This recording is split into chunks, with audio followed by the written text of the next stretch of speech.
우리는요, 요시야 왕이 연약하고 겸손해진 마음으로 인해서 하나님께 얼마나 크신 자비와 은혜를 풍성히 받았는지 지난주에 살펴보았습니다. 그쵸? 아시는 바대로 이때 연약한 마음이라고 번역된 이 하나님의 말씀의 뜻은 나약하다는 것이 아니라 온유하고 부드럽고 민감한 그런 마음을 뜻하는 것이었습니다. 초식동물과 같은 마음이다, 제가 말씀드린 것과 같죠? 그런 마음이었어요. 이어서 이제 같은 본문으로 두 번째 설교를 하는 이번 주일에는요, 본문 말씀 가운데서 특히 옷을 찢고 통곡하였다라는 부분 하나 하고요, 두 번째로 어떻게 하면 요시야 왕 같은 마음을, 그 연한 마음을 계속 품고 살아갈 수 있는지 이 두 가지를 살펴보도록 하겠습니다.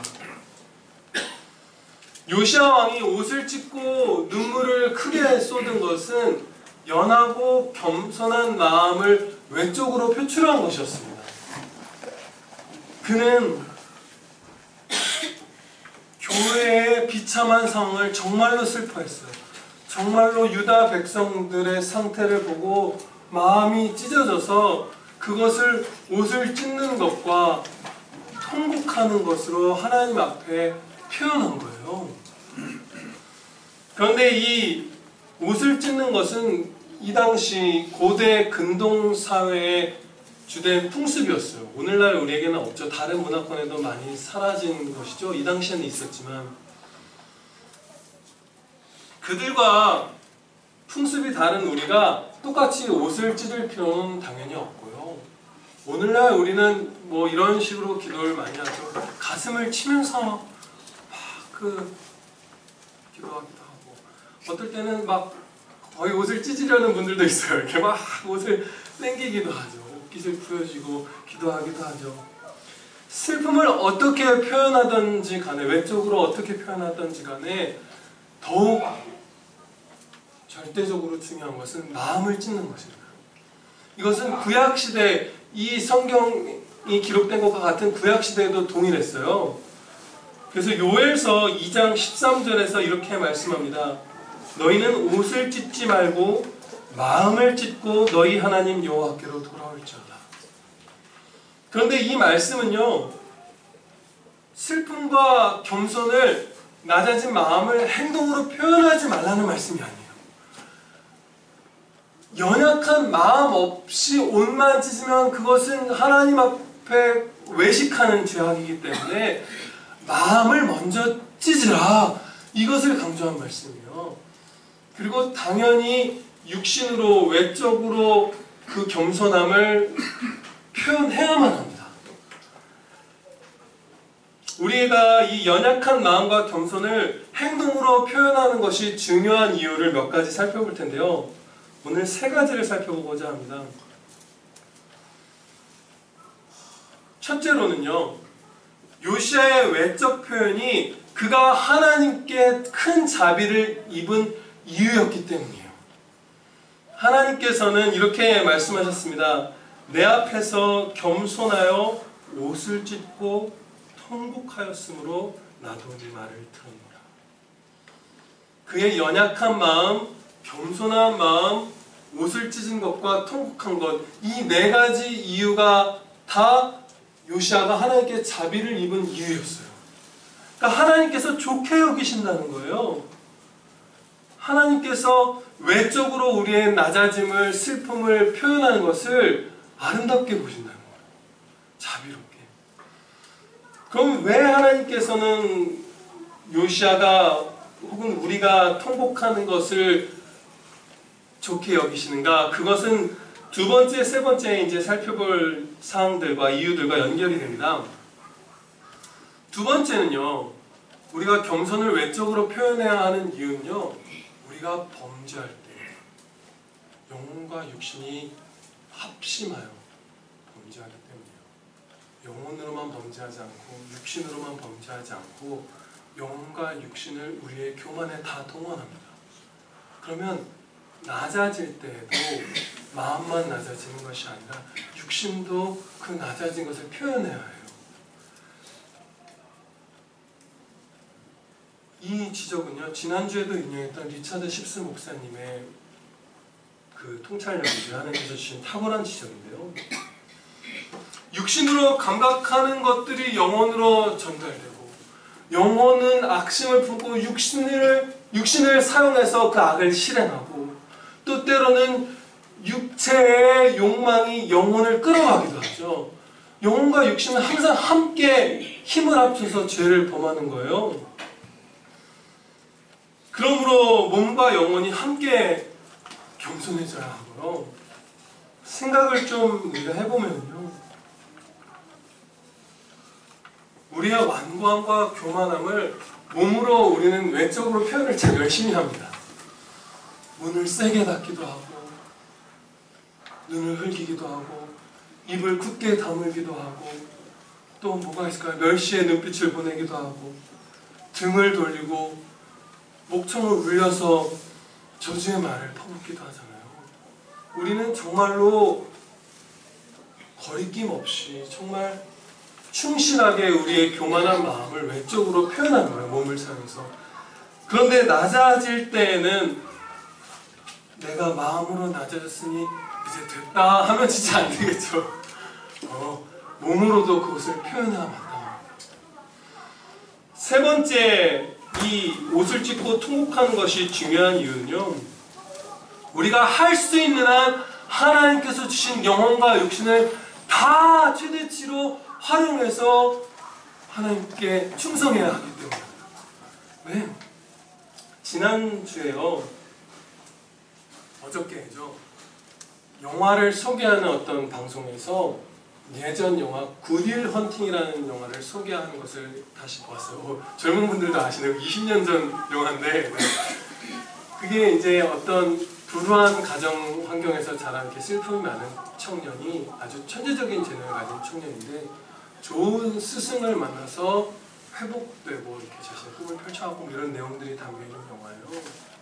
그런데 제가 그 방송에서 본 장면은 뭐냐면 아주 명장면으로 손꼽히는 장면인데, 이 윌이라는 제자가 막 슬퍼하고 있을 때 맥과이어라는 그 선생님이 와서 그 청년을 위로하는 장면이에요. 뭐 너무 유명한 장면이죠. 막 캡처로도 인스타그램 이런 데 돌아다니는 것처럼 네 잘못이 아니야, 네 잘못이 아니야, 얘야 네 잘못이 아니야. 선생님이 그 청년의 그 불우하고 그 막 깨질 것 같은 마음을, 그 어릴 때부터 막 힘들게 자란 청년이 네 잘못이 아니야, 네 잘못이 아니야 이렇게 말해주는 장면이에요. 근데 그때 이 청년은 처음에 반응을 이렇게 하더라고요. 선생님이라도 나를 제발 미치게 만들지 말라고 선생님이 막 밀쳐요. 그때 이제 선생님은 계속 네 잘못이 아니야 말해주는데, 영화 평론가가 그 시점에서 끝에 어떻게 될지를 그냥 흘려가듯이 얘기해줬어요. 끝에 둘이 포옹하게 되죠? 뭐 이러면서 그 이동진 평론가가 얘기를 하더라고요. 그래서 저는 그 끝이 어떻게 될지 알고 그 장면을 보기 시작한 거예요. 그런데 그때 어떤 한 가지 궁금증을, 묘한 궁금증이 생겼어요. 뭐냐면요, 둘이 포옹을 하게 되는데 어떤 과정으로 서로 포옹하게 될까? 선생님이 막 밀쳐내고 화를 내기도 하는 제자를 세게 부둥켜 안을까? 아니면 이 윌이 그 분은 꺾이고 이제 힘없이 눈물을 흘리고 툭툭 서 있게 되어서 선생님이 그를 살포시 안으려나? 그게 궁금해진 거예요. 정답은 뭐였냐면, 막 밀쳐내고 화를 내는 청년에게 선생님이 계속 네 잘못이 아니야, 네 잘못이 아니야 하면서 그 청년을 위로하면서 그 청년의 이렇게 뒤통수, 머리를 이렇게 손을 잡고 네 잘못이 아니야 말할 때 이 청년이 선생님을 확 끌어당겨서 안았어요. 제가 이 말씀을 드린 이유는 뭐냐면요, 윌은 선생님의 말씀에 이미 마음이 열린 거예요. 네 잘못이 아니라고 5번, 6번 말해준 선생님의 그 사랑의 말에 마음이 열렸어요. 그런데 열린 마음을 자신의 육신의 팔을 사용해서 외적으로 표현하는 거예요. 그러므로 인해서 그 선생님의 품에서 더 흠뻑 마음껏 울 수 있었고요, 자신을 향한 선생님의 사랑을 흡수할 수 있었어요. 마찬가지예요. 하나님께서 손을 내미실 때 우리도 마음과 육신 전인을 다 쏟아서 하나님께 돌아갈 수 있는 방책을 다 사용해야 합니다.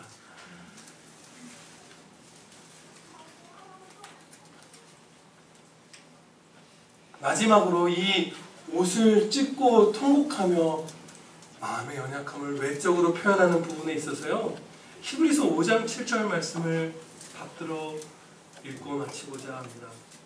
사도가 예수님에 대하여 기록한 말씀이에요. 제가 봉독하겠습니다. 그는, 예수님이시죠, 그는 육체에 계실 때에 자기를 죽음에서 능히 구원하실 이에게 심한 통곡과 눈물로 간구와 소원을 올렸고 그의 경외하심을 인하여 들으심을 얻었느니라. 예수님, 우리의 완전한 본이신 예수님께서 하나님 앞에 눈물로 그 낮아진 마음을 표현하셨습니다. 우리도 그렇게 합시다. 네. 이제 요시아 왕 같은 연약한 마음을 계속해서 유지하는 방법을 살펴보도록 하겠습니다. 이제 먼저 이렇게 개괄적으로 좀 살펴보면요, 지난주에 우리가 배운 바대로 부드러운 마음을 처음 만드시는 것은 성령께서 홀로 하시는 사역이죠. 우리가 뭔가 하나님과 힘을 합한 것이 아니라 이 완고한 마음을, 돌같은 마음을 제하시고 우리 안에 성령께서 부드러운 마음을 주셨습니다. 그런데 그 연한 마음을 받은 자로서 주 예수 그리스도를 따라갈 수 있는 이 부드러운 마음이 생긴 거죠. 따라가기 시작하면 그 마음이 유지되고 더 부드러워져요. 더 깊이, 더 낮게 겸손해지고 양처럼, 어린 양처럼 되는 거죠. 이제 좀 더 구체적으로 그 연한 마음을 유지하고 발전시켜가는 우리의 실천을 살펴보도록 하겠습니다. 먼저 첫째로 우리가 실천할 바는요, 우리를 위하여 십자가에 달리신 그리스도를 바라보라.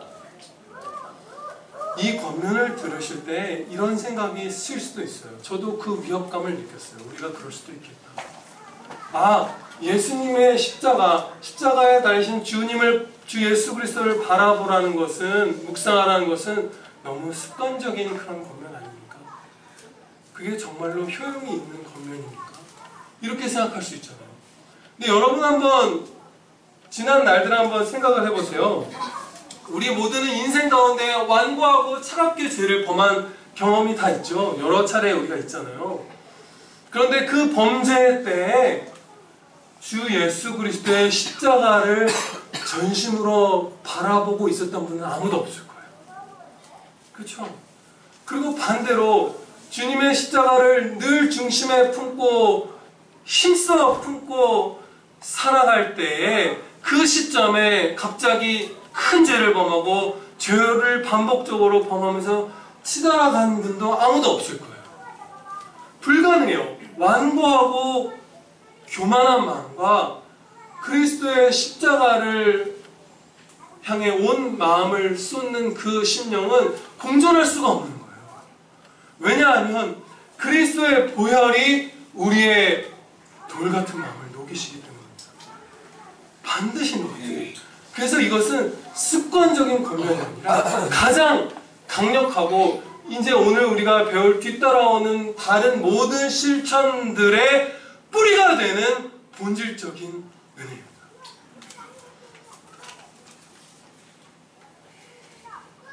계속 마음이 연하기 위해서 우리가 두 번째 실천할 바는요, 교회의 비참한 상황을 살펴보는 거예요.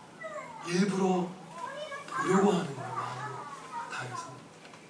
자신이 속한 지교회는 물론이고 한국교회와 세계교회의 그 어둡고 황망하고 슬픈 그 비참한 상황들을 마주하려고 애를 쓰는 거예요. 교회는 머리이신 그리스도의 한 몸이기 때문에, 우리도 그 한 온 우주교회, 이 땅교회, 그 모든 교회의 한 몸이기 때문에 몸의 다른 부분을 살펴보아야 할 영광된 책임이 있습니다. 그래서 힘써 보아야 하는 거예요. 요시아가 흘린 눈물이 바로 이런 눈물이었죠. 요시아 본인은요, 물론 그 경건한 사람은 자신의 죄를 인해서도 통곡하였겠지만 사실은 뭐라고 말할까요? 아니요, 그냥 이 상황에 집중해서 보면 그가 이토록 옷을 찢고 통곡한 것은 자기 개인의 문제가 아니라 이스라엘, 유다 백성 전체의 죄악을 보고 옷을 찢은 거거든요. 다른 사람, 아무튼 그 형제들을 바라본 그 아픔에서 온 통곡이었어요. 우리도 이 눈물의 기도가 필요한 상황이 오늘도 항상 있습니다. 최근에 우리가 이 대한민국의 지도자분들이 거짓을 말하는 것, 그 거짓에 많은 사람들이 찬동하는 것을 보면서 탄식하고 계시죠. 그런데요, 안타깝게도 슬프게도 그와 동일한 상황이 우리 한국 교회 안에도 많아요. 예를 들어서요, 많은 목사님들과 성도분들이 이렇게 오늘날 얘기를 합니다. 오직 예수 그리스도를 믿는 믿음만으로 구원받고 예수님을 믿지 않는 모든 죄인들은 지옥에 간다는 이 교리가, 이 구원 교리가, 이 진리가 세상 사람들에 의해서 독단적이고 배타적이라고 비판받습니다. 그렇죠? 그러니까 그 말을 이제 우리가 하지 말자고요. 무엇을 위해서냐면 전도하기 위해서.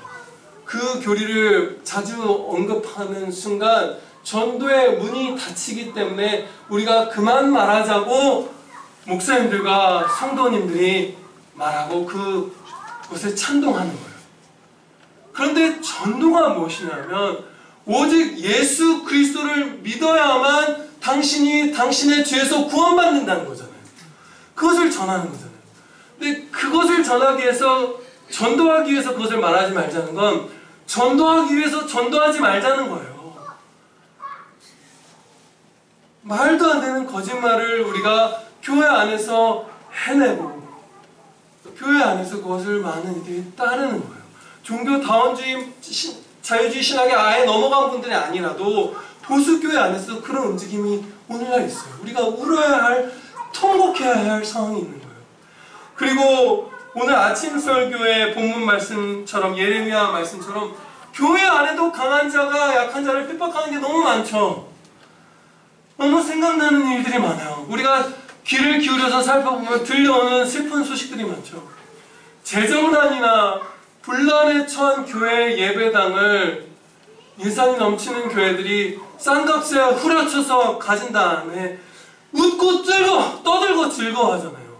우리가 은혜를 입었다, 값싸게 샀다, 형제교회가 슬픔으로 쪼개질 때 그 교회에 하나의 더 재난을 얹어주잖아요. 헐값에 그 예배당을 사면서. 그리고 부교역자들이 5명, 6명, 7명이 자신의 가정의 생계도 책임질 수 없는 사례비를 받을 때 그것의 10배, 15배의 사례를 담임 목사님이 받으면서 자녀들을 외국에 다 유학 보내고 이런 것들을 쉽게 보잖아요. 그리고 상가에 새 들어있는 작은 형제 교회의 출입구 앞에 큰 자신의 교회 버스를 대놓고 경쟁하듯이 성도를 끌어가기도 하잖아요. 우리가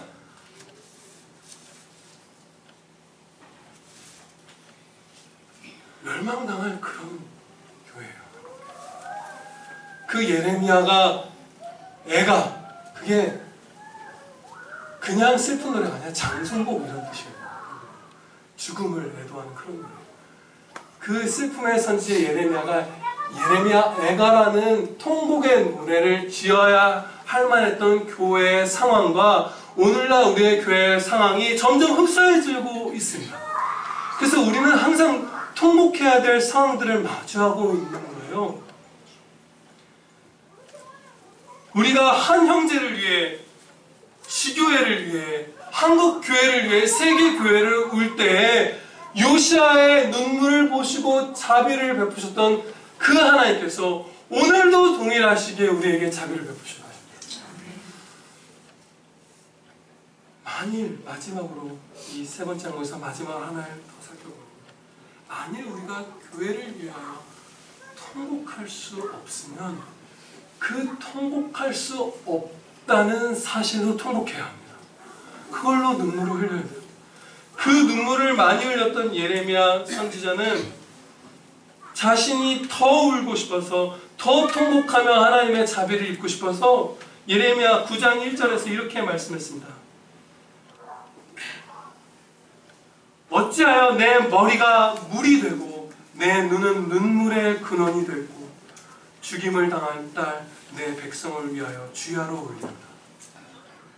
머리가 물이 되고 눈이 눈물의 근원이 되고자 했어요.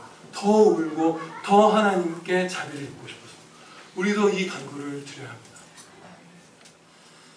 네 번째로 우리가 행해야 할 바는요, 연약한 마음을 유지하려면 죄를 아주 신중하게 조심해야 합니다. 죄는요, 그 죄를 범하는 당시에 우리 심령에 잠깐 머물렀다가 스쳐가는 것이 아니에요. 죄는 우리의 영혼을 지배하려는 성향을 갖고 있습니다. 시편 119편 133절에서 다윗은 고백합니다. 어떤 죄악도 나를 주관하지 못하게 하소서. 기도드린 거예요. 19편 13절에서 그는 또 간구합니다. 주의 종에게 고의로 죄를 짓지 말게 하사 그 죄가 나를 주장하지 못하게 하소서. 주관하다, 주장하다, 이건 지배한다는 뜻이잖아요. 우리가 좀 더 오늘 자주 쓰는 표현으로 하면 죄가 나를 지배하지 못하게 하소서라는 거예요. 죄가 장성해진다, 이런 말씀도 하나님께서 주시죠. 죄를 우리가 범하면 그 죄는 그 죄를 범한 시점에서 잠깐 불타올랐다 사라지는 게 아니라 남아서 더 많은 우리의 마음을 차지하려고 합니다. 우리 대부분이 몇 차례 이상 경험해봤을 경험을 하나를 나누고자 합니다. 부부나 연인끼리 막 심하게 다투고 난 뒤 다시 낮아진 마음으로 기도를 하려고, 다시 연하고 겸손한 마음으로 거룩하고 경건한 삶을 살기가 어렵죠. 정말 어렵죠. 막 싸우고 난 뒤에 올라하고 탁 둘이 갈라지고 난 뒤에 바로 형제를 지어서 불가능해요. 오히려 더 진전돼서 대부분은 그때 정말 간절히 주님께 용서를 구하고 애를 쓰지 않으면 오히려 죄가 진전돼서 이 나와 다툰 아내와 살아가는 이 집이 그지 같고, 내가 처한 상황이 불평스럽고, 내가 키워야 할 자녀들로 버겁고, 막 이렇게 치닫잖아요. 사실은 안 그런데, 사실은 축복의 통로고 존귀한 자들인데, 우리의 주변에 있는 사람들은 내가 사는 터전은 은혜인데 죄가 우리를 지배하려는 습성을 부추겼기 때문에, 아니 그저 부추겼기 때문에 사로잡히기 시작해요. 크게 회개하고 애쓰지 않으면. 그래서 죄는 아주 심각하게 조심하면서 주님 안에서 싸워 이겨야 합니다. 다섯 번째로요,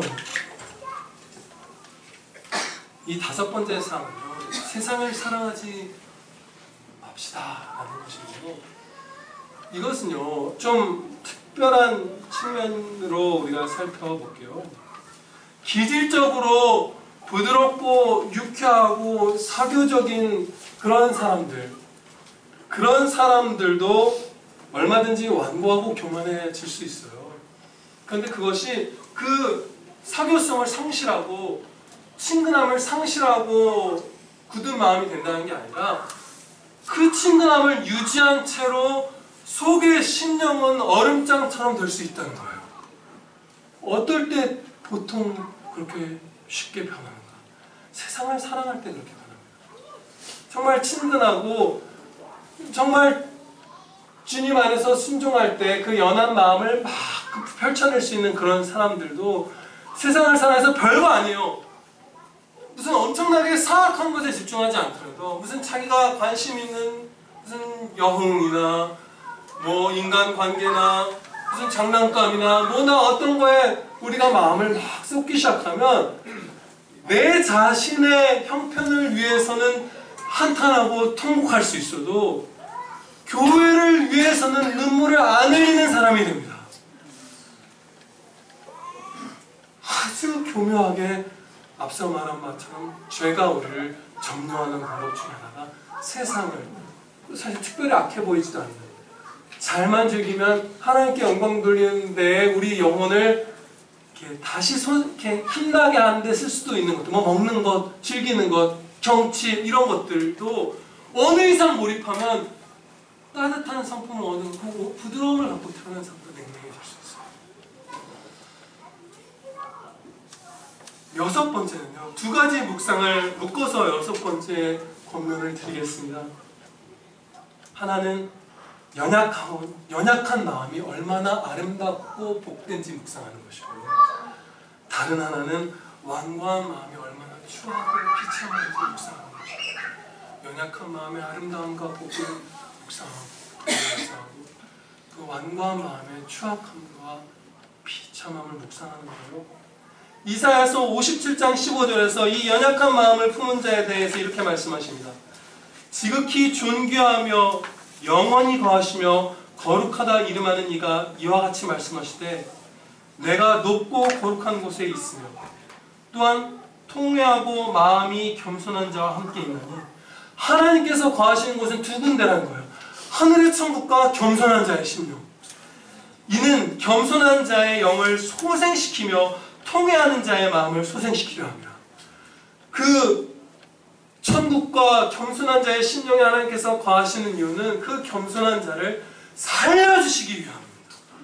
이게 연약한 마음의 아름다움과 누리는 복이에요. 복됨이에요. 반면에 완고하고 교만한 자는 하나님께 멸시와 징계와 심판을 받는다고 가르쳐 주셨어요. 일곱 번째로요. 마음이 높고 완고한 자들을 멀리 하시고요. 마음이 연약한 자들과 함께 하십시오. 요시야 왕이 얼마나 큰 영향을 끼쳤는지 우리가 지난주에 살펴보았죠. 바로 요시야 왕의 아버지 때 혹은 할아버지 므낫세 때까지 교만으로 치달았을 유다의 고관들도 요시야가 유월절을 감사로 섬길 때 함께 기뻐하면서 자신의 재물을 하나님께 바쳤어요. 한 거룩한 성도, 한 연약한 성도, 통회한 성도가 지대한 영향을 끼치고요. 또한 예수 그리스도께서 가르쳐 주시기를 적은 누룩이 온 덩이에 퍼진다고 말씀하셨습니다. 교만하고 완고한 자가 주변에 또한 지대한 영향을 끼치는 거예요. 이처럼 우리의 심령은 주변 사람들에게 크게 영향을 받아요. 그래서 우리가 불의하고 완고한 자들과도 할 수 있는 한 화평을 추구하고 일터에서나 사회에서나 마주하는 자들과 최대한 화평을 추구하되 친밀한 모든 관계는 거룩한 성도와 나눠야 시간이 없어요. 때를 아껴야 합니다. 마지막으로요. 요시야 왕의 사건을 통해서 하나님의 자비하심을 바라봅시다. 하나님의 자비하심을 바라볼 때 우리의 마음은 더 연약하고 겸손해질 것입니다. 우리나라의 민족성이라고 할까요? 아니면 그 무속신앙 같은 것들의 여러 종교적 특성상 우리는 하나님을 두렵고 벌하시는 분으로 치우쳐서 생각할 경향이 있어요.